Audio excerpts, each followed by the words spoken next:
What is going on, Phantom Army? It is your boy Phantom Stilts, and welcome back to another brand new video on the channel. Today we're doing something a little bit different. I'm going to show you guys through OBS how you guys can make your microphone sound as professional as possible. So if you have an external mic, you just do these couple of simple tips in OBS and you'll be able to have a professional sounding microphone no matter what microphone you have, whether it's an XLR or a USB or a combination of the both. Now I have an ATR 2100 USB and XLR microphone. That's the microphone that I have, and I've set these settings up and they've made my microphone sound absolutely fantastic. So if you guys are interested in that, make sure you guys watch the full video, and I'm going to show you guys how to do it right now, so get ready.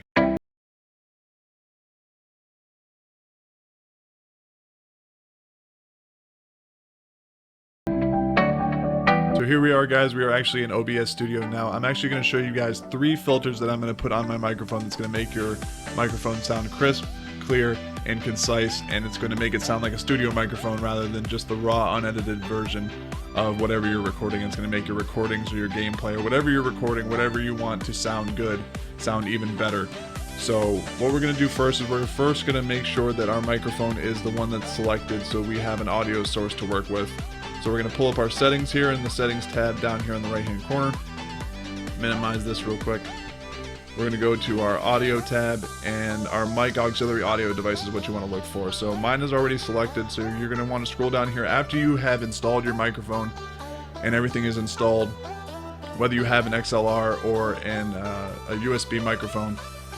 The first thing you're going to want to do is make sure that you scroll down to your microphone and select that one. That way you have a microphone to work with. So mine's already done, so we're just going to hit OK here. Then the next thing you're going to want to do is actually go to this little cog here right next to your mic auxiliary. As you guys can see, if I stop talking, the mic is actually still picking up sound and still picking up the fan from my laptop, so that might be what you guys are hearing in the background. So if you actually go to this cog, little cog right here, click on that, you're going to go to filters, and then from filters you're going to minimize the window here, and there are 3 filters that I'm going to show you guys. One is noise suppression. So as you guys can see down here, there's 3 filters that I'm going to show you guys. There's going to be a noise suppression filter, a noise gain filter, and a compressor filter, and this is going to make this is going to cut out all the background noise from your microphone and make it sound clear, concise, and crisp, and exactly how you want it to sound, and make it sound like a studio microphone. So the first one we're going to put on is the compressor. Now you can leave it named compressor, you can name it whatever you want. I tend to like the names that they give them just because it's already in there and it's already set for you. So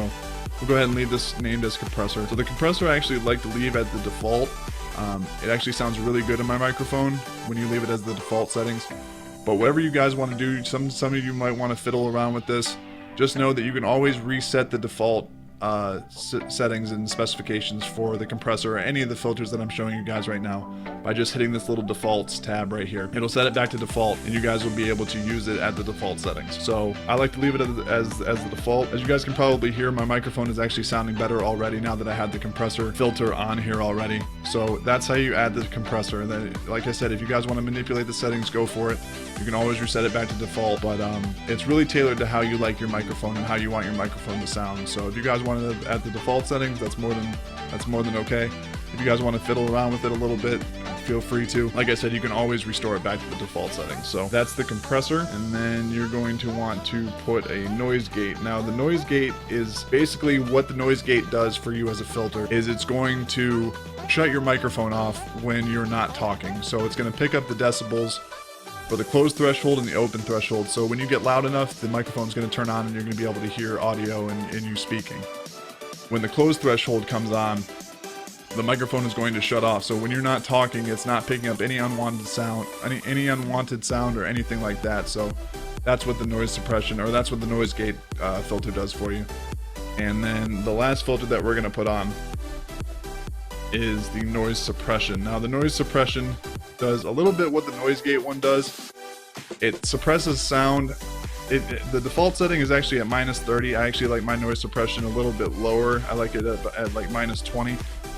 So like I said, you guys can fiddle around with these different defaults and the default settings. You can fiddle around with the settings, whatever you think is tailored to your microphone. And like I said, all these microphone settings and all these filters can be tailored to how you want. So if you want to manipulate them and have them at different numbers or different settings, that's completely up to you. And with these 3 filters on, I'm sure you guys can hear that my microphone sounds a lot more crisp, clear, and concise. It definitely sounds more professional. So this is really going to help you upgrade your commentary or anything you're trying to record on OBS. So as you guys can see, that was just a quick little tutorial on the microphone settings and filters that you can put on your microphone. Those are the settings that I use, and they're personalized to me. Like I said, you can manipulate the settings however you want, whether you have an XLR or a USB microphone. It does not matter. The settings work the same, and you can fiddle around with them and manipulate them however you want. But I hope you guys enjoyed the video. If you did, make sure to drop a big thumbs up on the channel. It really helps out the channel, as well as subscribe if you guys like this video and you want to see more videos like this, as well as other content that I post on the channel. But without any further ado, this is your boy Phantom Stilts. I will see you guys on the next video. Take care.